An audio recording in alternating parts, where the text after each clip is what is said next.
Anzón Talang.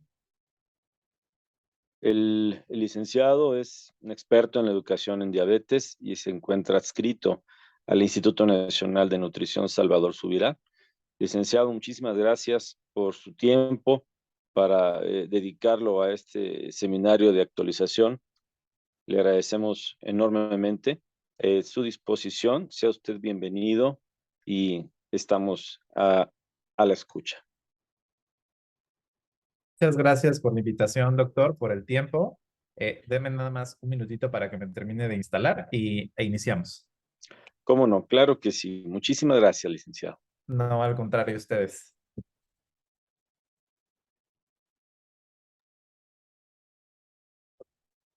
Muy bien, pues muy buenas tardes a todos. Muchísimas gracias al Departamento de Embriología y Genética por la invitación a esta sesión de actualización docente.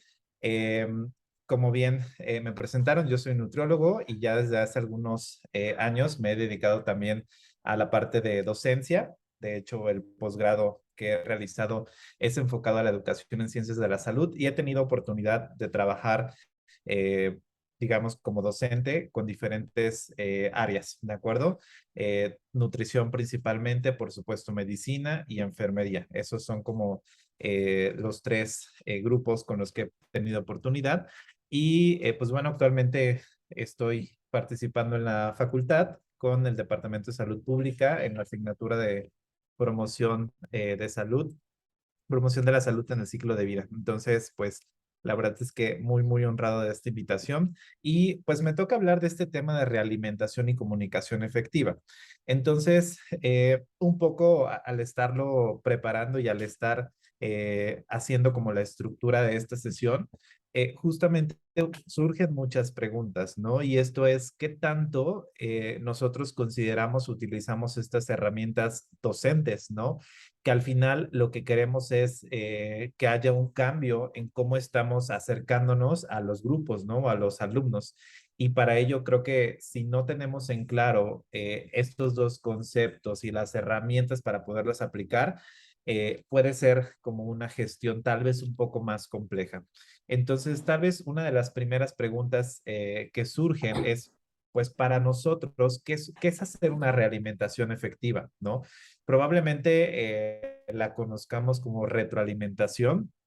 Eventualmente, digamos que lo que nos dice la evidencia es lo normal es llamarlo como esta realimentación o este feedback. Pero me gustaría saber si alguien quiere poner en el chat o quiere participar y responder esta pregunta, ¿no? Cuando leen o cuando escuchan realimentación y esto va acompañado del adjetivo efectivo, ¿en qué piensan?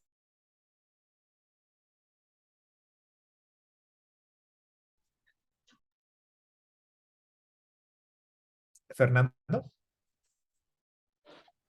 Gracias. Pues para mí, realimentación efectiva tendría que tener dos componentes principales. Primero, que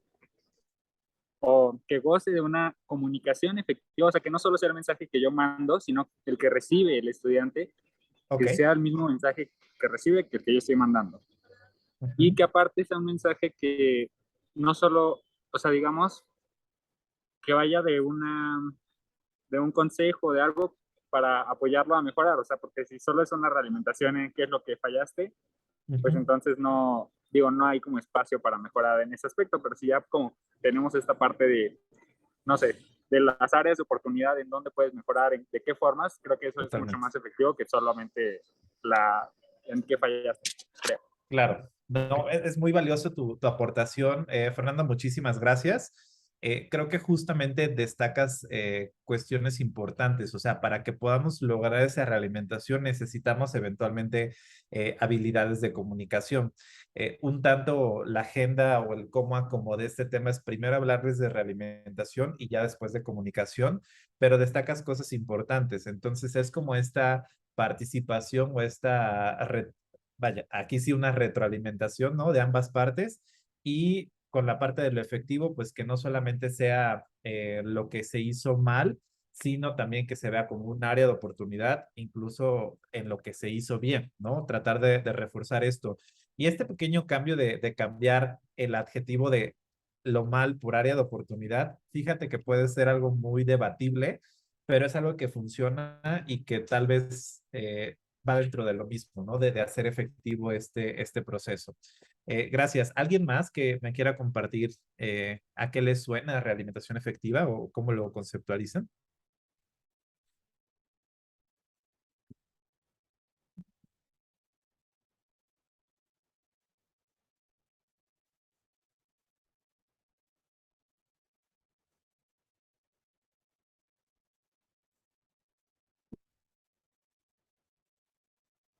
Muy bien.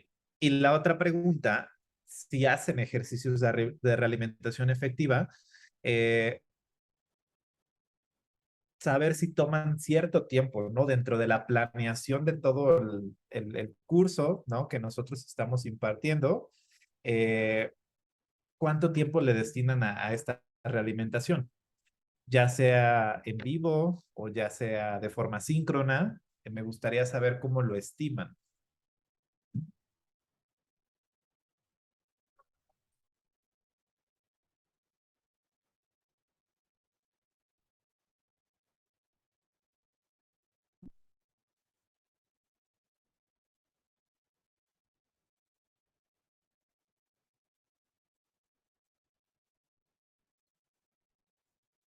Ah, Fernando, también, perdón, ya abrí la lista, ya vi tu manita. Sí, pues en mi caso cuando estoy haciendo la planeación siempre, o sea, si por ejemplo voy a aplicar un examen, procuro que sea como después del examen tener este tiempo para ver, no sé, respuestas. Y creo que es también diferente como, o sea, depende del tipo de actividad, del tipo de realimentación, porque si es un examen, por ejemplo, o sea, digo, hay margen para ver cuál pusiste bien, cuál pusiste mal, por qué Claro, o cómo te sentiste durante el examen, cosas así. Pero si ya fueran otras actividades en las que estamos viendo como más competencias, pues no sé, como, no sé, siento que cambiaría el tipo y el tiempo que tengo que destinar para esa actividad. Pero también lo claro. haría antes de la clase, creo, la planeación y ya durante la clase, pues solo aplicarlo. Totalmente, muchas gracias. Sí, creo que es importante dentro de todo el tiempo que vayamos a hacer planeación de actividades, dentro del apartado de evaluación, dejar uno de evaluación y realimentación también, ¿no? Porque sí es importante y eso es mucho de lo que se destaca. O sea, la realimentación nos sirve mucho para hacer énfasis y para reforzar, digamos, como conocimientos, pero también procedimientos. Entonces, dependerá, ¿no? De qué actividad o de qué competencia es la que nosotros queramos lograr para poderlo utilizar. Entonces, muy bien, muchas gracias, Fernando, por participar. Más adelante, si igual alguien, estoy dispuesto a que puedan levantar la manito, si alguien quiere hacer alguna participación. A ver, Miguel, apenas vi tu manito. Hola, Héctor. Hola, ¿cómo estás? Buenas tardes. Muy bien, gracias. Pues mira, yo quería comentar algo respecto a lo que dices sobre cómo planificamos la realimentación. Nosotros aquí en el primer año de la carrera, pues tenemos grupos realmente grandes, ¿no? O sea, son grupos en promedio de 40 alumnos, ¿no? Ok, Entonces, el poder dar una realimentación personalizada, a veces sí requiere de esta planeación que mencionas, pero también las oportunidades para hacer esta realimentación, si queremos hacerla de forma adecuada a todos nuestros estudiantes, pues no son tantas, ¿no? Por ejemplo, yo en este bloque pasado solo pude hacer una realimentación a los estudiantes y por el número de estudiantes lo que hice fue hacerlo en grupos pequeños, hacer una realimentación en grupos pequeños. No súper. sé qué tan idóneo consideres tú que sea esto, porque efectivamente hay como casos muy particulares donde se tratan temas sensibles o a lo mejor hay algún tema sensible en el desempeño del estudiante que a la hora de estar en un grupo no te lo va a expresar o no lo vas a poder tú comentar. Sin embargo, creo que o sea, de manera emergente funcionó adecuadamente porque también este fue un bloque un poco particular por las semanas que tuvimos de inactividad por el paro, ¿no? Así es. Entonces, pues eso fue lo que a mí me funcionó. Organicé los grupos inicialmente por orden alfabético y posteriormente por desempeño, donde había coincidencias en el desempeño. Así se organizaron, digamos, los grupos pequeños y se les dio una realimentación de forma generalizada, o sea, no de forma particular, sino bueno, noté que hubo estos aciertos, noté que hubo estos conceptos que no quedan del todo claros y pues se aclararon algunas cosas, ¿no? Claro. No hubo tanta participación de ellos hacia mí, yo pienso por lo mismo porque eran algunos grupos, pero siento que hubo cierto grado de efectividad en esta realimentación. Creo que es mejor haber tenido eso a no haber tenido nada. Totalmente, totalmente de acuerdo contigo. Y fíjate que no hay tantos como lineamientos para hacer realimentaciones grupales. Siempre se da por hecho de que son realimentaciones individuales, pero yo también he tenido oportunidad de hacer realimentaciones grupales. En un grupo que tuve de 40, no me daba la vida, ¿no? Para hacer 40 realimentaciones individuales. Y lo que hicieron ellos fue que se pusieron a trabajar en equipos de 5 personas, ¿no? Entonces, hacían las intervenciones, era un programa educativo en línea. Entonces, hacían sus intervenciones y al final yo destinaba 10 minutos con ellos y les decía, por favor, manténganse en Zoom porque fue a distancia. Y hacíamos este ejercicio de realimentación, ¿no? Digo, ahorita ya veremos los diferentes modelos que hay, pero al menos yo creo que no perdemos como ese espacio o esto tan valioso que puede ser este intercambio de información, porque también si lo dejamos pasar y ya tal vez lo hacemos hasta el final, nos perdemos de todo lo enriquecedor del proceso tal cual. Entonces, pues bueno, qué bueno que compartes esto, Mariana, porque sí, yo creo que a veces hay que hacer algunos ajustes con base en el contexto en el que estamos y pues bueno, y me parece muy bien esa estrategia que hiciste, que con base en el desempeño fuiste haciendo esos grupos para dar esta realimentación. Me parece excelente. Muy bien, gracias por compartir. Entonces, bueno, ahorita ya con este contexto, pues la realidad es que esta realimentación sí nos va a ayudar como facilitador, ¿no? Del crecimiento profesional. Desafortunadamente todavía nos encontramos con que existen espacios en los cuales esta realimentación casi no se realiza, ¿de acuerdo? Pero esto va muy de la mano y es como la raíz de algunos otros problemas que podríamos también platicar y es como la parte educativa, ¿no? ¿Por qué no se hace? Pues porque no se sabe cómo hacer, no se conoce cómo funciona, cuáles son sus objetivos, cómo se aplica, que existen diferentes métodos para hacer la realimentación. Antes de entrar a la sesión con ustedes, le preguntaba a mi compañera de consultorio que también participa como docente de profesionales de la salud y le decía, ¿cuántos tipos de realimentación conoces? De entrada, como que no me entendía el concepto hasta que ya le dije, bueno, también retroalimentación o feedback, como le quieras llamar. Me dijo, ok, pues yo creo que nada más positiva y negativa. Entonces, es por ponerles un ejemplo, ¿no? ¿Y por dónde iniciar? Pues creo que siempre es sumamente importante y valioso que destaquemos cuál es el propósito de la realimentación, ¿no? Sus características, la manera en cómo se va a aplicar, y que se empiece a nosotros como docentes, como profesores, a generar este interés, ¿no? Para poderla implementar y para que también el estudiante tenga como esta apertura de, ok, ya terminamos la actividad y viene un momento súper enriquecedor que va a ser la realimentación, ¿no? Más allá de la evaluación o de la nota, creo que este proceso es sumamente importante. Y hablando de esto y pues hablando de educación en ciencias de la salud, todo lo vemos bajo diferentes lupas o bajo diferentes cristales. Y todo este proceso de realimentación está, digamos, inmerso en uno de los paradigmas educativos, uno de los más importantes o de los que primero surgió, que es el constructivismo. Y que el constructivismo responde a esta pregunta de cómo se aprende y es a través de la interacción con otros individuos. Entonces, pues en un grupo de 20, 30, 40 personas, se esperaría que todos estuviéramos interactuando entre sí, ¿no? Que no solamente fuera una relación vertical en el cual el profesor da nada más información, sino que sea más horizontal.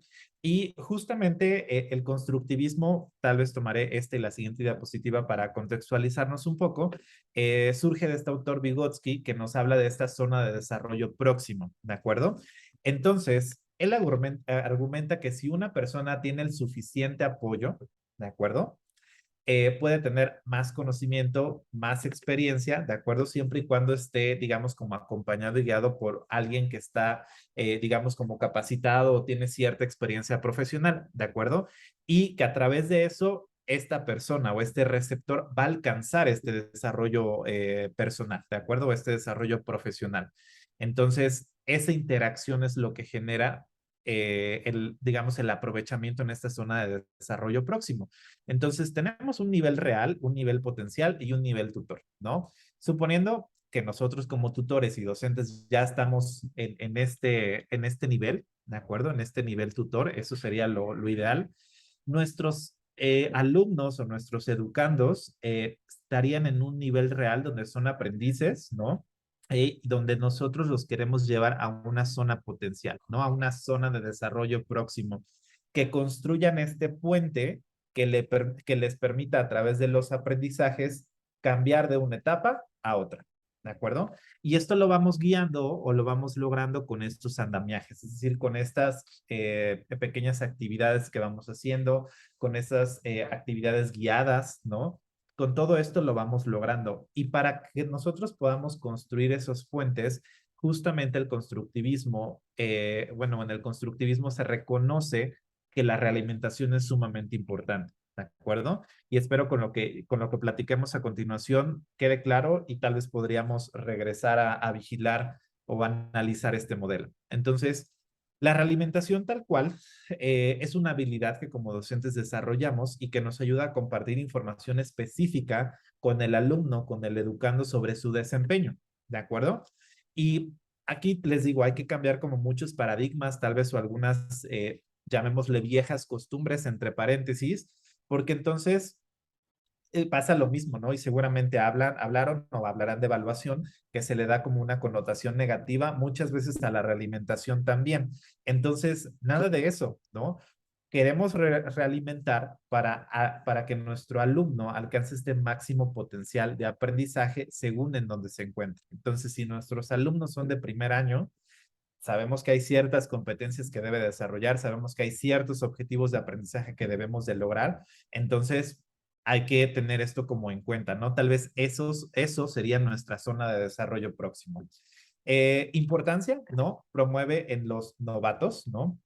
Y esto de novatos también suele ser un adjetivo que se da como en el modelo de desarrollo profesional, ¿de acuerdo?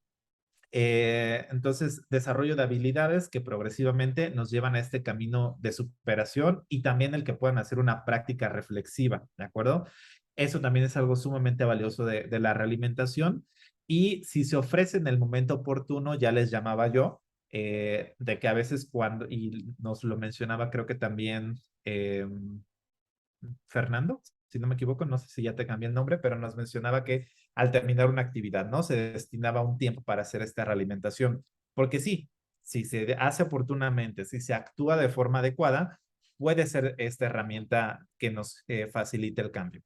Entonces, si tuviéramos que hacer como una lista de características importantes, pues bueno, las tenemos aquí, donde justamente esta realimentación, lo ideal sería que ofreciera introspección, que favoreciera la autoevaluación, que aclarara las metas y expectativas para que sean las que queremos alcanzar, reforzar acciones y prácticas correctas, proveer bases para corregir errores, incrementar la capacidad de incorporar el desempeño, la opinión y sugerencias de expertos, no solamente las de nosotros, brindar información que no se encuentra en los textos o en los exámenes, ¿no? Este famoso currículo oculto, demuestra compromiso e interés del docente, o sea, de nosotros con sus aprendices o con los educandos, y muy importante, ¿no? Y hacia dónde vamos a ir llevando esta charla el día de hoy, pues queremos promover una comunicación positiva entre quienes participamos en el aula, ¿no? Entre quienes participamos en este proceso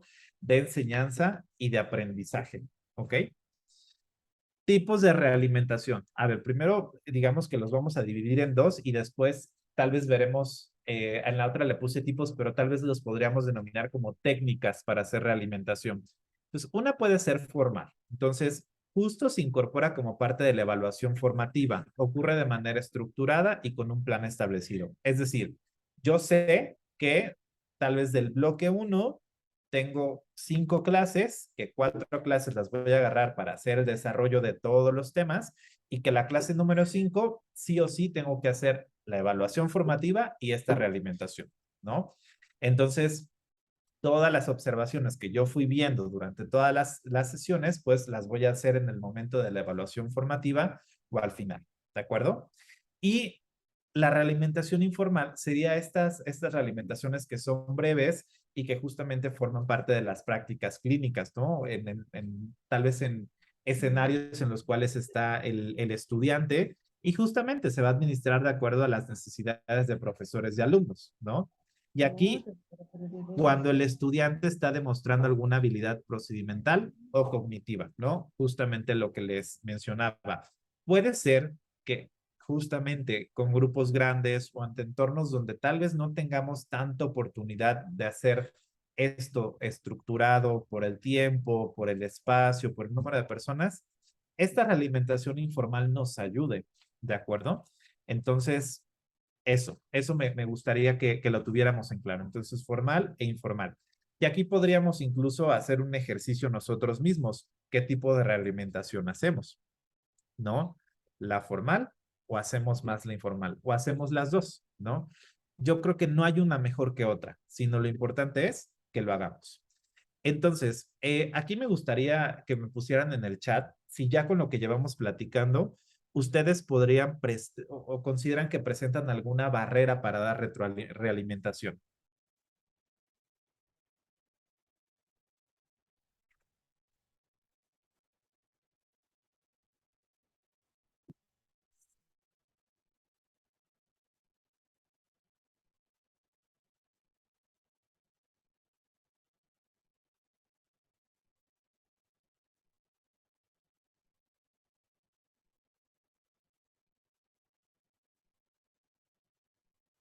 Mariana.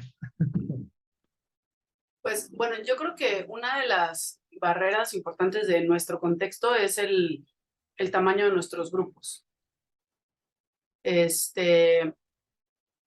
Otra de las barreras creo que es las características de nuestros estudiantes en el sentido de que son alumnos que vienen de, o sea, hay cierta tendencia a llamarlos como que es una generación post-pandemia, ¿no?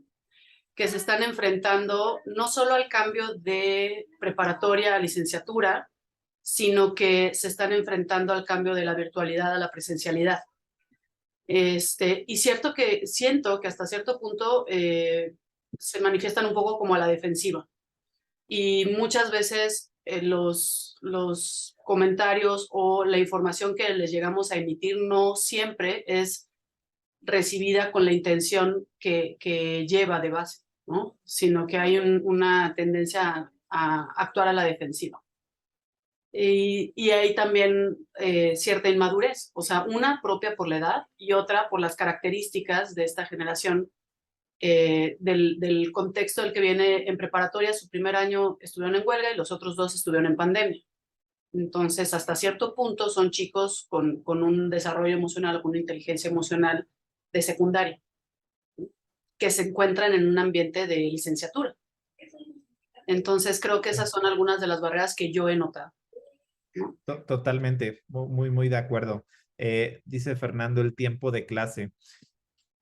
Híjole, que está muy complejo. La realidad es que, o sea, esta educación también como socioemocional, ojalá todas lo hubiéramos como considerado, ¿no? O tengamos como oportunidades de estar expuestos a ello, pero puede ser que sí, ¿no? Que sí estamos como nos saltamos una etapa importante de la vida. Entonces, esto puede mermar, por supuesto. Fernando nos comenta el tiempo de clase, ¿no? ¿Alguien más? ¿Alguna otra barrera? Y no sé qué experiencia hayan tenido ustedes. Por ejemplo, cuando les tocaban o si tuvieron esta oportunidad de hacer como realimentación escrita, ¿no? Cuando utilizábamos aulas virtuales, si creen que es diferente hacer una realimentación presencial a en línea y cómo podríamos reducir esa brecha, ¿no? Hablando de esto. Mire, hablando de brechas, Brenda nos dice quizá también la brecha generacional. Sí, por supuesto.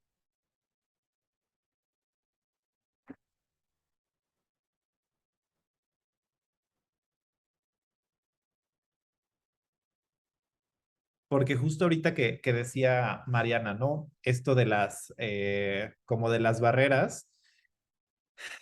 A ver, voy a leer lo que dice Brenda. Dice, en ocasiones los alumnos se prestan más a retroalimentar con los instructores. Sí, desafortunadamente todavía los profesores nos tienen como, bueno, pueden tener cierta reserva, ¿no?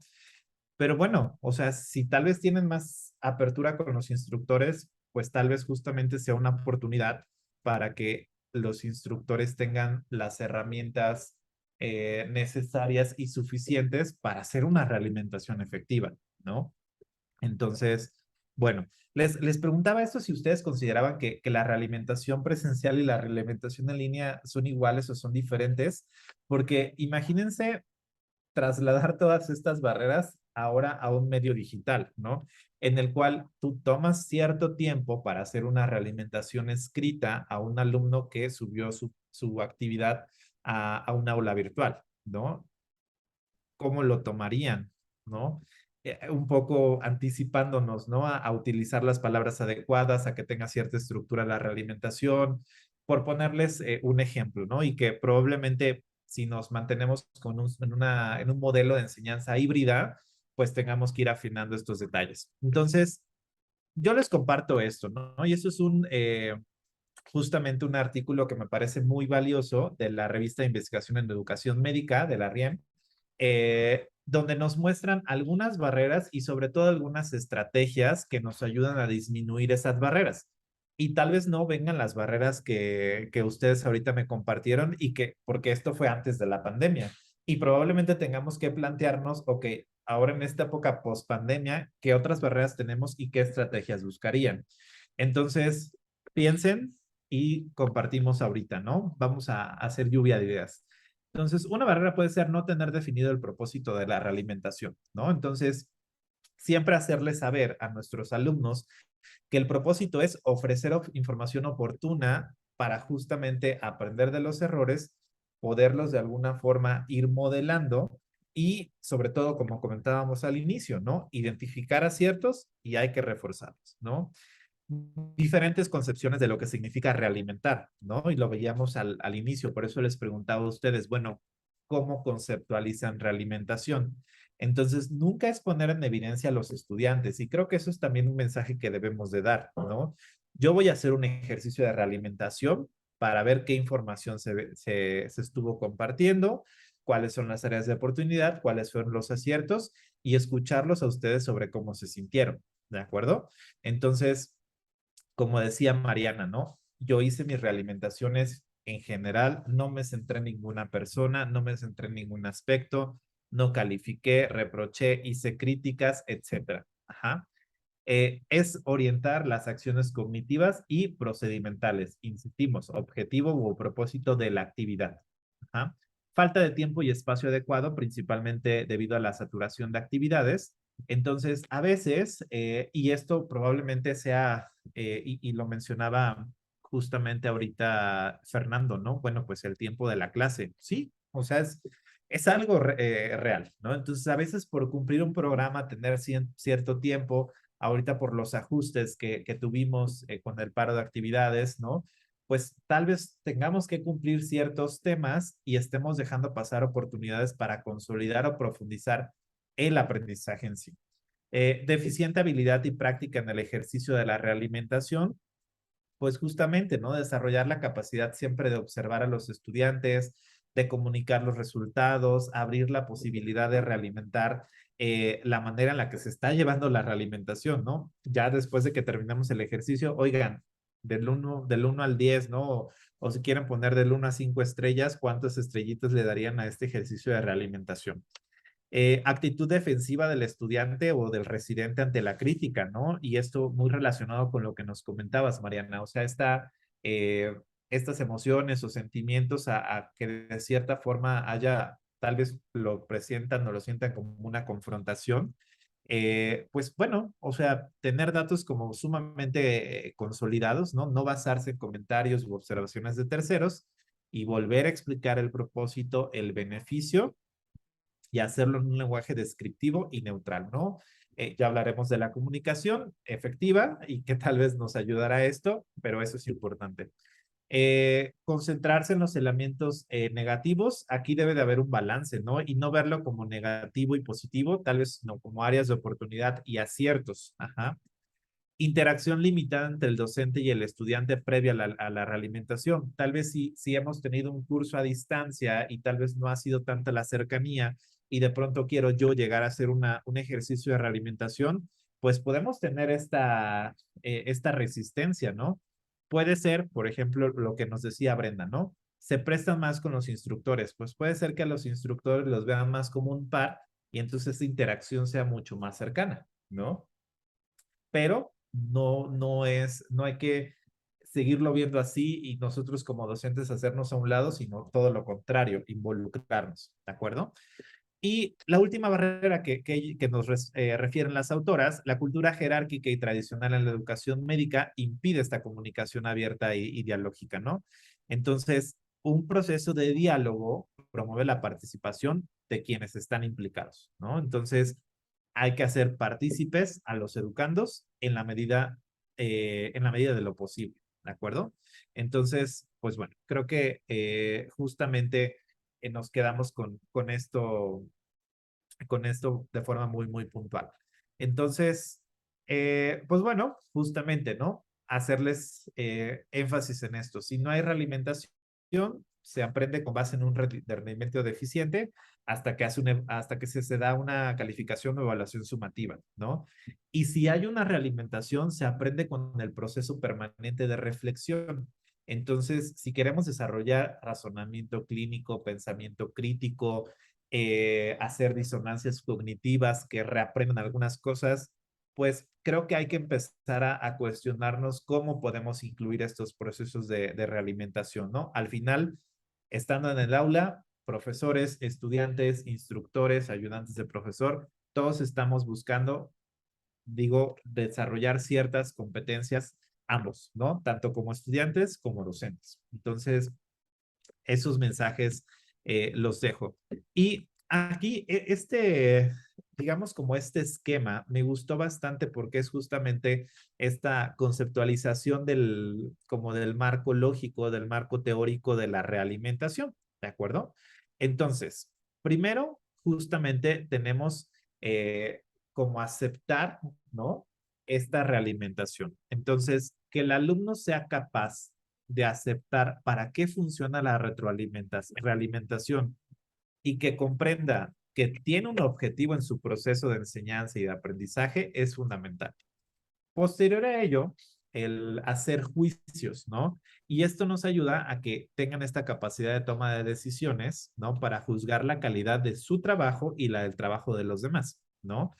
Apenas el viernes pasado en clase, hicimos un ejercicio de exposiciones, ¿no? Tenían que platicar sobre los determinantes sociales por etapa de vida y entonces todos se calificaron, ¿no? O todos pusieron como ciertos comentarios, ciertas evaluaciones y al final que nos entregaron como la hojita donde pusieron sus evaluaciones, comentaba yo con la instructora, le dije, si fueron rudos, al momento de evaluar, le dije, ve las calificaciones y me dijo, sí.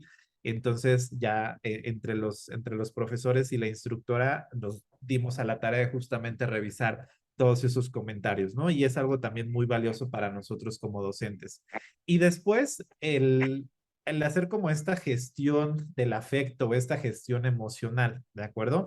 Que es validar cómo se siente el alumno después del proceso de realimentación y sobre todo identificar si hay, a ver, no existen emociones negativas, yo no estoy de acuerdo con eso, pero todas estas emociones que parecieran no ser tan funcionales con respecto a las críticas o a las áreas de oportunidad de la realimentación, ¿no? Y todo este proceso al final nos debe de llevar a tomar acciones, ¿no? Entonces, ya después de la realimentación, ¿qué hizo el alumno diferente? Ajá. Es decir, tenemos que ver ciertos resultados. Entonces, también por ahí si alguien se está planeando en investigar algo, pues esto sería también sumamente valioso tenerlo. Esto se los comparto nada más para que lo tengamos de referencia. La verdad, el Medical Teacher es una publicación sumamente valiosa que nos comparte siempre guías muy, muy puntuales. Hay algunas publicaciones muy, muy buenas. Esta es una de ellas, que son justamente 12 tips para aumentar nuestra alfabetización como docentes con respecto a la realimentación, ¿de acuerdo? Docentes profesionales de la salud, eso es algo que tienen estas publicaciones. Entonces, aquí están los 12 tips, ¿no? Y aquí de estos 12 tips podríamos hablar muchísimo, ¿no? Y podríamos ir implementándolo en cada uno de nuestros entornos o en nuestros grupos, ¿no? Guiar a los alumnos, desarrollar el papel activo del alumno, fomentar la apreciación de qué valor le dan a la realimentación, mejorar el juicio de evaluación, identificar y gestionar el afecto, promulgar esta realimentación o retroalimentación, que tenga un enfoque curricular, ¿no? Utilizar algunos ejemplos, ¿no? De variada calidad de trabajos, no solamente irnos con los malos, porque si no, insisto, le damos esta connotación negativa, ¿no?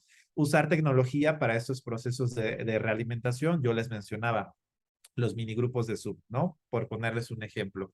Evaluar continuamente los procesos de evaluación y el último y sumamente importante, iniciar la realimentación de forma temprana, repetir y reflexionar, ¿de acuerdo? Entonces, les dejo esos 12 tips y con mucho gusto les hago llegar yo este artículo, ¿de acuerdo? Para que lo tengan. Entonces, esto nos invita a que hay que estar alfabetizados en retroalimentación, ¿no? Como podemos estar alfabetizados en utilizar una aplicación, pues bueno, también a ver qué hay de la realimentación. O sea, qué se sabe, cómo se utiliza, la importancia, si hay una guía para hacerlo, si hay diferentes técnicas, ¿de acuerdo? Saber que los estudiantes, y esto justamente me pareció muy, muy valioso, o estudiantes de profesiones de la salud con alto grado de alfabetización de realimentación, pueden estar mejor desarrollados y cumplir con estándares de competencia clínica, ¿de acuerdo? Y por último, que los alumnos requieren esta guía de manera progresiva y holística, ¿de acuerdo? O sea, hay que verlo como un modelo integral el que nosotros demos esta sesión, ¿ok? Ahora, veamos estos tipos de realimentación, ¿de acuerdo? Principalmente, bueno, no son tipos, les decía yo que íbamos a llamarles técnicas. Hay una técnica que se llama sándwich, ¿de acuerdo? Entonces, ¿cuáles son los pasos? Ajá. ¿Cuáles son los componentes de un sándwich? Pues las tapas y lo que va de relleno, ¿no? La carne. Ajá. Entonces, pues en esos pasos, primero es el pan, que es lo positivo, ¿de acuerdo? Que son qué conductas de la actividad que hicieron se deben de mantener o de repetir. Después iría la carne, que sería dar una crítica constructiva, conductas que se deben modificar o que deben dejar de suceder, ¿no? Y por último, cerramos esta realimentación con lo positivo, ¿de acuerdo? O sea, dar de nuevo aspectos positivos. Que este podría ser algo sumamente sencillo de hacer, ¿no? El sándwich, ¿en cuánto tiempo lo hacen? Normalmente, ahora, hablando de sándwich de comida, ¿qué será? ¿Unos 5 minutos, 10 minutos si se hace más elaborado? ¿No? Entonces, pues bueno, podría ser una técnica bastante positiva. Eh, Desventajas es que sí se requiere de entrenamiento para manejar esta transmisión, requerimos comunicación efectiva. La parte positiva puede resultar en un aumento de ego, ¿no? En lugar de reforzar conductas esperadas. Al final estamos iniciando con lo positivo y cerramos con lo positivo.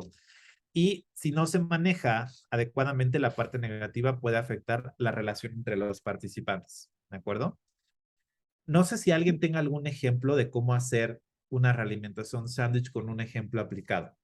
Si no, ahorita hacemos un ejercicio al final, pero no sé si alguien quiera participar hasta acá, si hay alguna duda o vamos bien.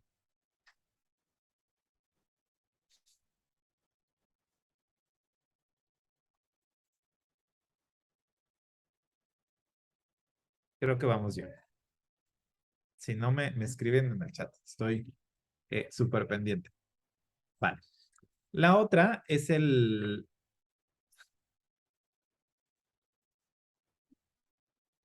Perfectísimo, Elsa. Elsa nos comenta, en la evaluación del curso de instructores se hace la técnica del sándwich. No sé si nos quieras platicar un poquito del ejercicio, Elsa. Si tengas oportunidad o nos puedas compartir en el chat. Ah, dice que no tiene audio. No te preocupes.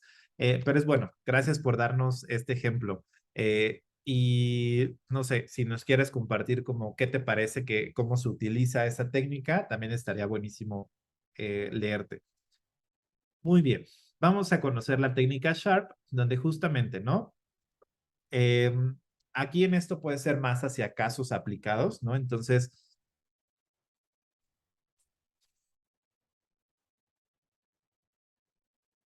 ok, excelente. Modelo Sharp, ¿no? Antes del caso, ¿qué es lo que tenemos que hacer? S de Set Learning Objectives, ¿de acuerdo? Que es seleccionar objetivos. ¿Qué esperamos obtener de este caso, no? Después de que hacemos todo el caso, ok, la H, ¿cómo te fue? ¿Qué salió bien? ¿Por qué consideras que salió bien? A, ¿no? De qué nos salió bien y por qué. Ajá.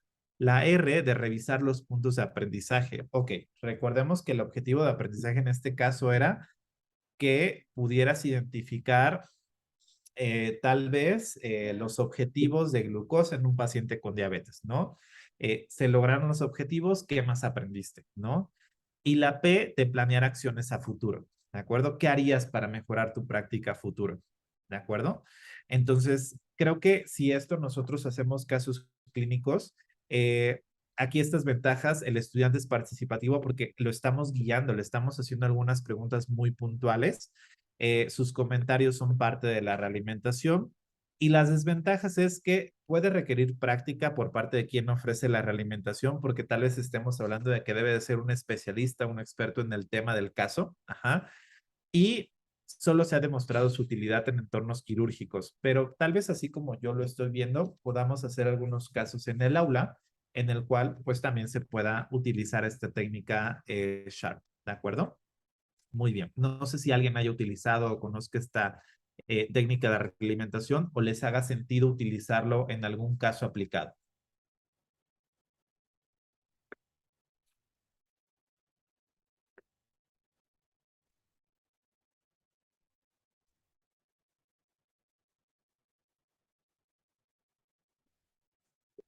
Muy bien. La técnica o el modelo STOP, ¿de acuerdo? Igual es una estrategia rápida para llevar a cabo una realimentación, un debriefing, ¿de acuerdo? Pasos. Ajá. Después de realizar la actividad que se va a realimentar, se agradece al equipo, preguntar si todos están bien y en caso de que la respuesta sea sí, ok, se debe de mencionar lo siguiente, ¿no? O sea, como poner una pausa. Ajá. Nos vamos a tomar 5 minutos para realizar una breve realimentación, ¿no? El propósito es mejorar la calidad de la atención del paciente, no es el objetivo culpar a nadie. Ajá. Su participación es bienvenida, pero no es obligatoria. Y toda la información que se discuta durante esta sesión de realimentación es confidencial, ¿no? Entonces puede ser que después de un pase de visita, este tipo de realimentación podría funcionar, ¿no? Entonces, a ver, vamos a resumir el caso, ¿no? Que acabamos de ver. Ah, ok, empezamos a anotarlo. Ok, ¿qué salió bien? ¿No? Ok, ¿cuáles son estas oportunidades o qué se puede mejorar de este caso? Y la P sería de puntos de acción y responsabilidades, es decir, ¿qué nos llevamos? ¿De acuerdo? O sea, ¿cómo podríamos estar mejorando? Y entonces tenemos ahí otro modelo de realimentación, ¿de acuerdo? Se ven o digamos que se destacan aspectos negativos, probablemente no, ¿de acuerdo? Pero creo que ayuda a hacer un resumen de cómo salió la actividad y probablemente en el desarrollo de esta puedan salir algunos puntos importantes, ¿no? Bien, modelo set-go, ¿de acuerdo? Este es un modelo de realimentación descriptiva que permite enfocarse en la conducta de una manera específica y sin juicios, ¿no? Ok, de esta actividad que observaste, qué más viste, ajá, qué piensas de lo que ocurrió, ¿no? Hacer esta reflexión, qué metas pretendemos alcanzar, ¿no? Con esta actividad y qué alternativas propones para alcanzar estos objetivos, ¿no? Si es posible que se alcancen. Entonces, insistimos, ¿no? De esta forma damos ese valor y estamos construyendo también esta relación con el estudiante. Y el último, que justamente me parece un modelo bastante importante y tal vez en este punto de la realimentación que nos habla como de la gestión de las emociones, Creo que podría funcionar bastante bien, porque el primer paso es identificar las emociones con las que está el estudiante, ¿no? Después de identificar las emociones, es un momento de aclarar los contenidos. Aquí no vamos a decir estuvieron mal, estuvieron bien. No, a ver, un poco para recordar, lo que hoy vimos fueron los determinantes sociales de salud, ¿no? Y la O de identificar necesidades, ¿no? Pues puede ser que necesitemos trabajar en ahondar un poco más en los determinantes de la infancia en México, ¿no? Bueno, actualizar los datos que ustedes presentaron, ¿de acuerdo?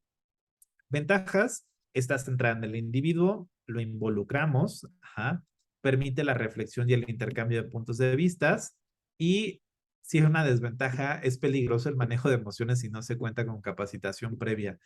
Y ahí sí tengo que hacer como una anotación muy, muy importante, porque de pronto en esta gestión de emociones es como abrir la caja de Pandora, ¿de acuerdo?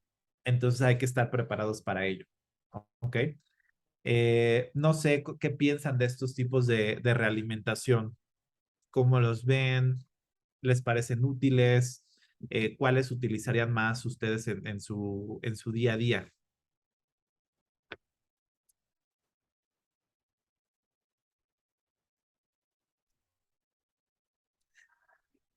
Dice Elsa que like. Gracias, Elsa.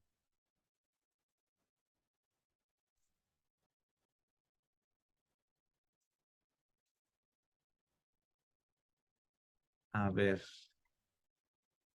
Dice Elsa, con los estudiantes de investigación, con los resultados de los experimentos, la técnica Sharp. Buenísimo. Brenda, yo creo que la de sándwich es la más fácil y la que más empleamos. Pues de cierta forma es, sí, o sea, si no tenemos tantísimo tiempo, pues nos vamos a lo directo, ¿no? ¿Qué sucedió bien? ¿Cuál es el área de oportunidad? Y volver a reforzar lo positivo. Ok, gracias Brenda, muy valioso. Y justo lo Sharp, ¿no? Si ya hicimos algo muy, muy puntual y queremos conocer los resultados, pues eso yo creo que queda bastante, bastante bien. Gracias, Elsa. ¿Algún otro comentario? ¿Alguna duda hasta acá de este tema de realimentación? Entonces, creo que con eso queda claro como el contexto que sí dentro del paradigma educativo se utiliza la realimentación para hacer esta interacción y generar aprendizaje. Eso yo creo que es el objetivo final.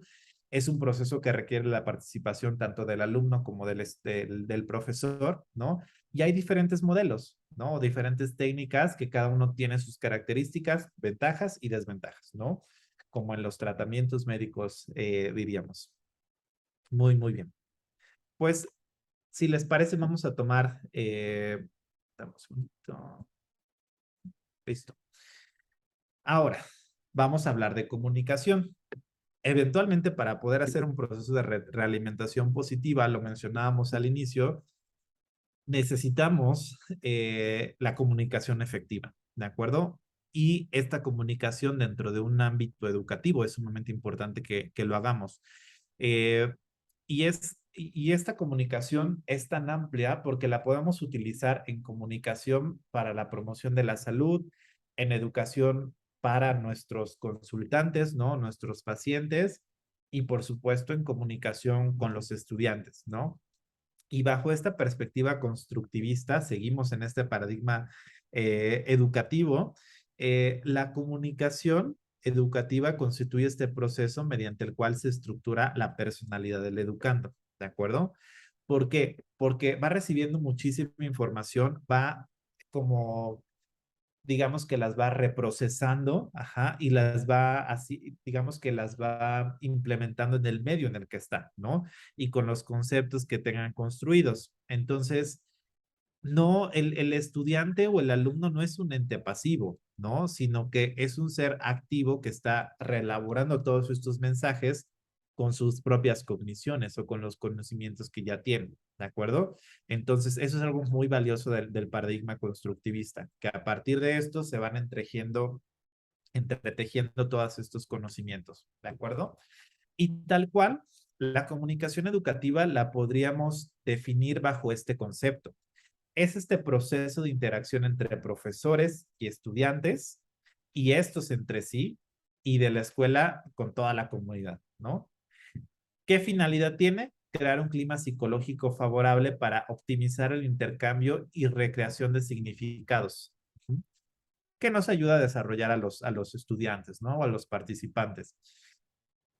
Eventualmente todos quisiéramos tener una buena comunicación. Sabemos que hay grupos que son muy retadores y mi último grupo de 40 personas fue sumamente retador porque aparte fue un grupo en línea y eran diferentes disciplinas, eran enfermeros, eran médicos, eran odontólogos, eran nutriólogos y ya.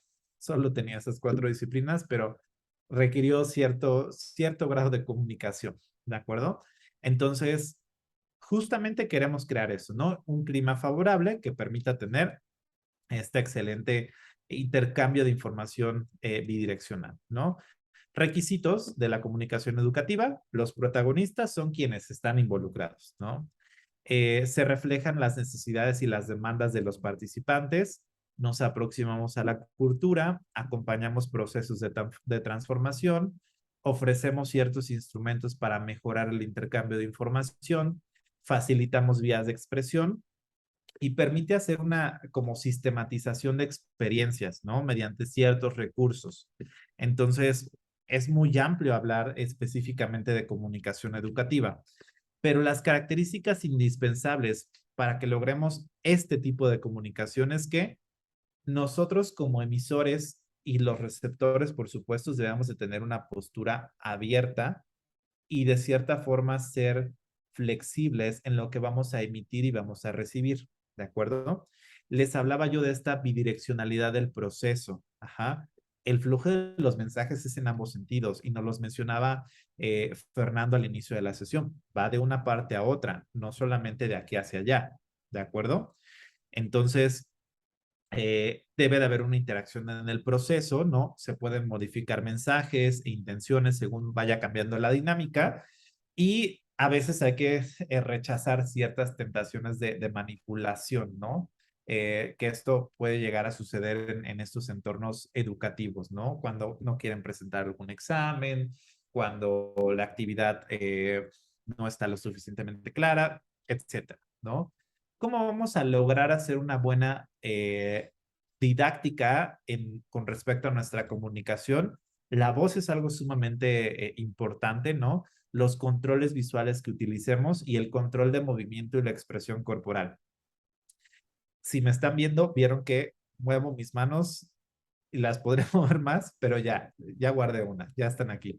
Entonces, eso también puede ayudarnos a hacerlo como mucho más didáctico a veces o a distraer. Entonces, siempre tenemos que tener como algo muy, muy puntual los controles visuales y la voz. Y aquí en la voz, yo les quiero compartir que uno de los retos que ahorita tenemos como en esta pospandemia es que en los salones con estos ventiladores y con los extractores y el salón como es muy largo, a veces la voz que debamos usar como profesores y la voz que tienen que usar los alumnos, híjole, tiene que estar bien modulada porque si no, no hay manera. De plano, otro profesor me compartía que se tuvo que comprar una bocina y un micrófono para que lo escucharan, ¿de acuerdo? Entonces, esos eventualmente pueden ser técnicas para lograr esta comunicación didáctica. Y como docentes, ¿qué necesitaríamos, no? Si tenemos nuestra cajita de herramientas para hacer esta comunicación, pues estar sensibilizados al respecto, sentido común, creatividad, serenidad y sobre todo moral y ética, ¿no? Que seguramente si estamos frente a grupo, contamos con estas características, ¿no? Al final, creemos en este proceso de enseñanza y de aprendizaje con nuestros educandos. Y bueno, aquí nos comparten que para recuperar en el aula la relación entre comunicación y educación hay que considerar estos aspectos, ¿no? Hay que redefinirlos. Eh, hay que redefinir los papeles tradicionales del maestro. Ajá. Hay que disminuir la inercia docente acostumbrada solamente al lenguaje escrito, sino hay que saber interactuar y por diferentes medios. Estimular pensamiento lógico, seleccionar diferentes fuentes de información, utilizar diferentes metodologías de enseñanza. Ajá, tal vez no solamente la clase magistral, sino tal vez un caso de aprendizaje basado en problemas, una elaboración de proyectos, etcétera, una mesa redonda, un panel de expertos, ajá. El estudiante debe de tener opinión, debe de situarse frente a las cosas, expresar sus puntos de vista y lo más interactivo en este proceso educativo es la interacción entre maestros y alumnos, ¿de acuerdo? Eso por supuesto. Y eventualmente la comunicación favorece la motivación y el acompañamiento durante el proceso formativo. Y aquí justamente hay que considerar que esta comunicación va a generar cierta interacción, ¿no? Entonces, en espacios asíncronos y síncronos, en diferentes tipos de espacios y en diferentes dimensiones, en lo cognitivo, en lo afectivo y en lo social. Y esta fue una de las preguntas que nosotros como grupos nos hicimos al momento de iniciar con la pandemia, donde estábamos en la maestría y donde también estábamos, no solo nosotros como alumnos, sino también estábamos frente a grupo. Y entonces, justamente hicimos unas recomendaciones muy puntuales para abordar esta dimensión socioafectiva en la enseñanza remota de emergencia. Participó la doctora Mariana Garrido, justamente también en la elaboración de este documento que se publicó en la revista digital universitaria. Ustedes lo pueden descargar, pero nos dimos a la tarea de responder a esto, ¿no? ¿Qué requerimos para promover una buena recomendación, una buena comunicación en el aula y recomendaciones tal vez muy, muy puntuales, ¿no? Entonces, queremos comunicar, queremos motivar, queremos educar, ajá, y entonces necesitamos tener un estado de ánimo cordial y amigable en cada clase que realicemos, ¿no? Entonces, lo primero es que realmente conozcamos todas las herramientas o medios que queremos utilizar para apoyar que los estudiantes participen, ¿no? Y que con su participación, pues la clase o el desarrollo de la sesión fluya. Ajá. Número dos, diversificar los recursos digitales, estrategias didácticas para evitar la monotonía, ¿no? Y eso motiva a que ellos mismos participen. El otro día queríamos hicimos un ABP y justamente les invitaba yo a que utilizaran una pizarra electrónica Jamboard para plasmar sus ideas, ¿no? Y de verdad que fueron recursos sumamente valiosos y los resultados estuvieron sumamente bien, porque en ese mismo momento les enseñaba yo a utilizar la herramienta, les enseñé que ellos la proyectaran, algunos hasta dibujos originales hicieron y los subieron a esa plataforma, a esta pizarra electrónica, entonces estuvo increíble, ¿no? Tres, respetar el horario estipulado y las flechas establecidas, ¿no? Porque eso permite dar este como encuadre y hacer esta organización del tiempo y de las actividades académicas de descanso. Siempre romper el hielo, ¿no? Mantener un ambiente tranquilo, ser empáticos con los estudiantes y la empatía es tal vez otra como ingrediente que vamos a necesitar, ¿no? Y a veces hay que tomarnos un momento para preguntar cómo están y escucharlos.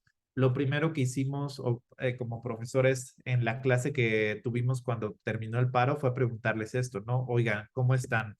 ¿Cómo se sintieron con todo esto del paro académico? ¿Cómo se sienten con esta primera semana de clases? Etcétera. La última sería utilizar un lenguaje casual, pero respetuoso para que los estudiantes se sientan en una conversación de la cual son importantes, ¿no? Entonces, esto es sumamente valioso porque al final, pues nosotros también fuimos estudiantes en su momento. Y con todas estas recomendaciones, ¿no? Y con toda esta comunicación, pues realimentar todas las participaciones, las entregas de tareas, ejercicios y exámenes nos permite ir consolidando e ir trabajando estos dos conceptos, ¿no? Tipos de comunicación, ya para ir cerrando, pues hay comunicación oral o verbal, hay comunicación no verbal, hay comunicación escrita, y dentro de todos estos tipos de comunicación que pueden haber, la escucha efectiva y la escucha activa nos permite que esta comunicación pueda ser discriminativa, pueda ser comprensiva, pueda ser crítica, terapéutica y también apreciativa, ¿de acuerdo? Esto ahorita lo vamos a ver como en un esquema mucho más elaborado, pero aquí les comparto de nuevo, ¿no? Estos principios de comunicación interactiva, perdón, educativa. Asegurar esta interacción, ¿no? Les decía, bidireccional, hacerla con precisión, eficiencia, ajá, buscar hacer una planeación para que tengamos en claro qué resultados queremos obtener, ¿de acuerdo? Demostrar dinamismo, mostrando reacción y flexibilidad ante la conducta, ¿no? De los pacientes o incluso de las personas, de los alumnos.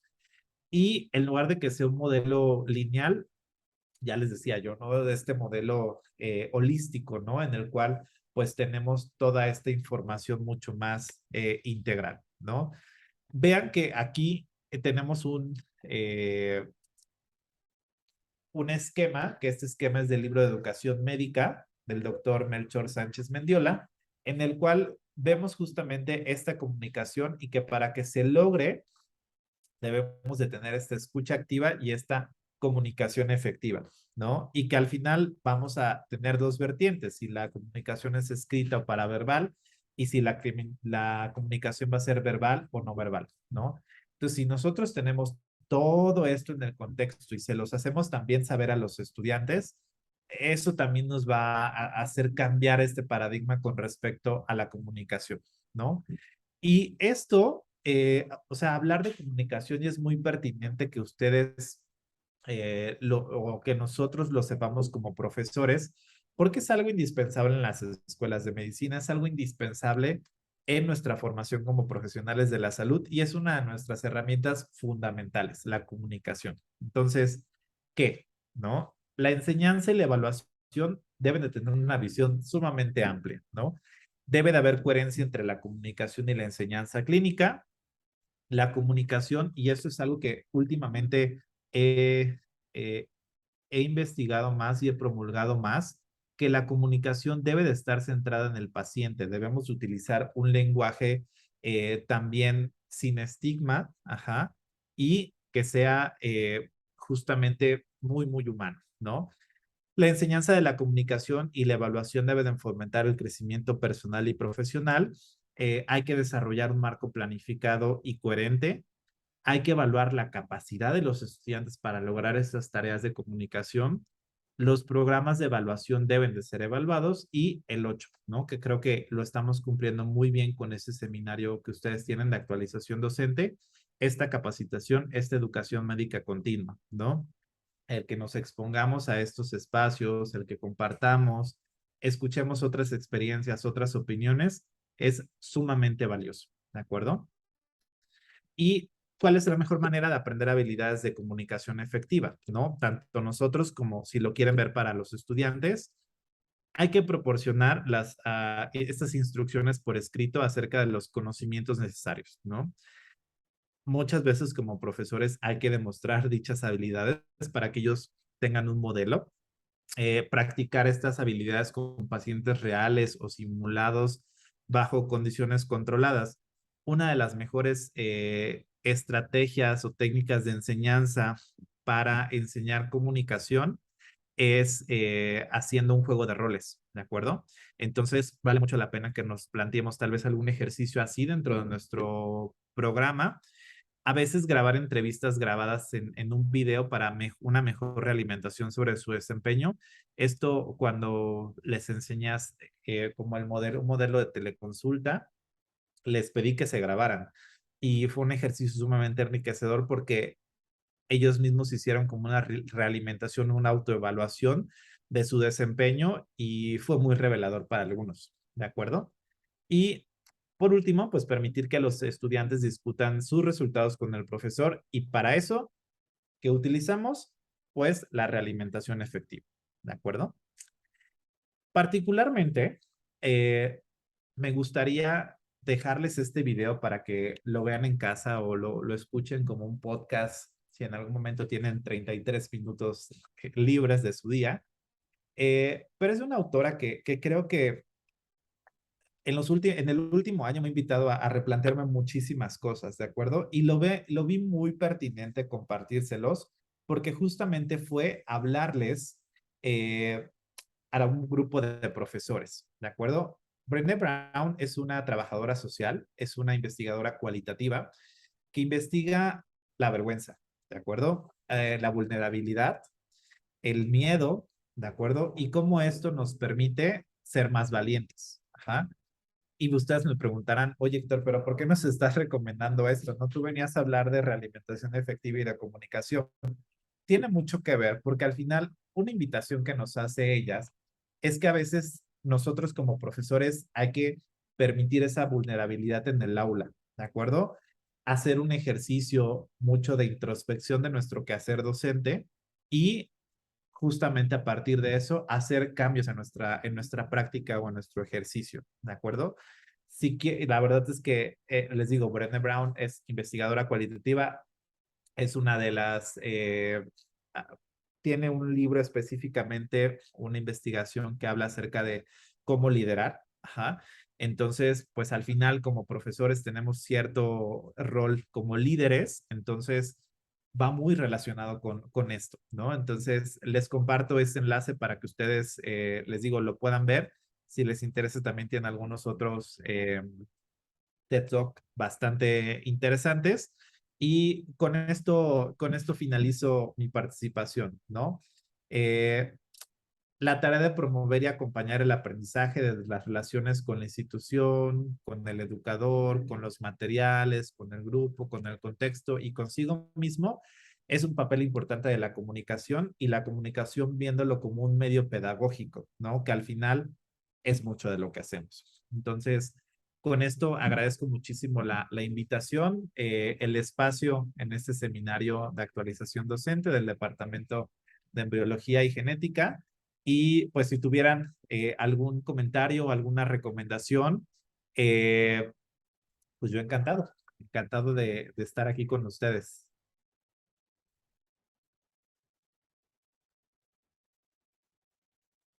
¿Yo puedo? Ya tengo Adelante. audio. Yay. Adelante, adelante. Sí, pues gracias a mí. Ya me habían platicado de la técnica del sándwich y por eso pensé en el curso de evaluación de instructores, porque yo había escuchado.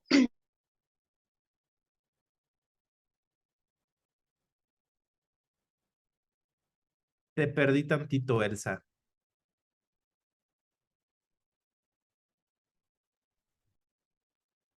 No se escuchó el cita.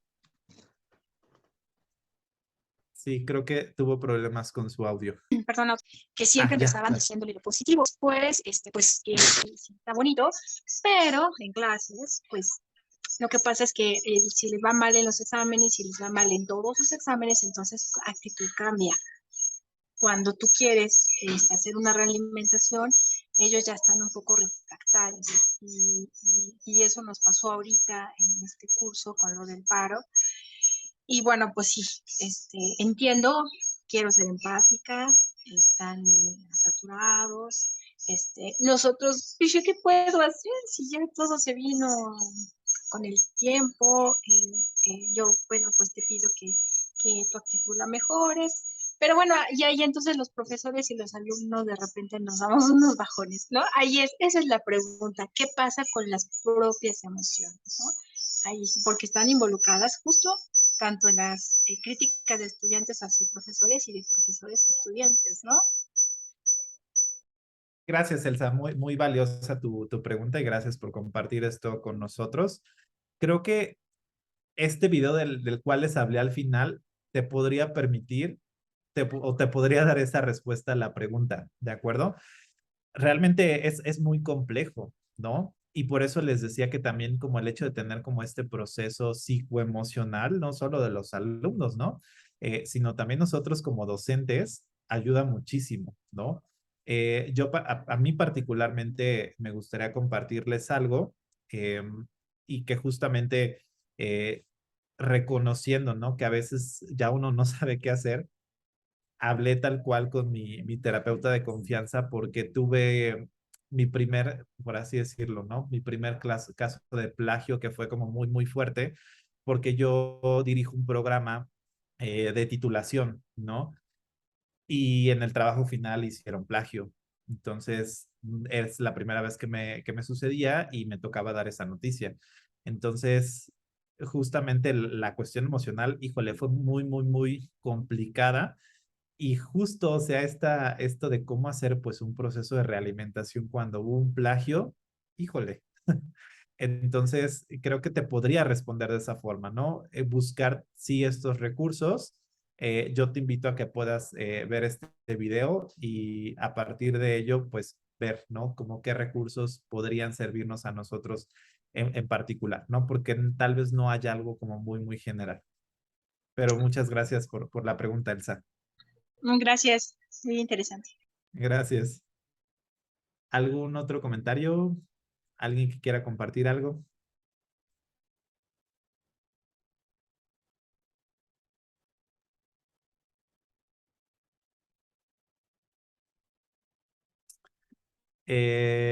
Margarita, bueno, Marcela Rangel, ya les compartí el link de esta charla para que lo puedan ver.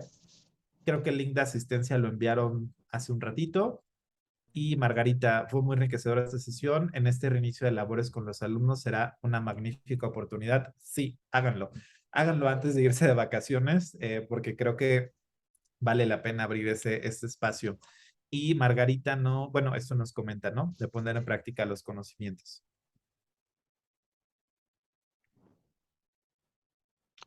Muchísimas gracias. Yo creo que, perdón por tomar la palabra de esta Adelante. manera, y antes de agradecerle de la manera, pues, los agradecimientos finales. Creo que es una plática extraordinariamente dinámica, pero además bastante digerible, bastante clara. Ojalá que no sea la última vez que podamos contar con su participación. Esperemos que posteriormente y más allá de una charla, de un seminario como este, se pudiera integrar y lo platicaremos, lo propondremos con nuestro jefe de departamento, de un pequeño taller que en la medida de su tiempo pudiese usted darnos, pues creo que sería una cuestión excelente. Muchísimas gracias. Al contrario, doctor, muchísimas gracias por sus palabras, por el espacio.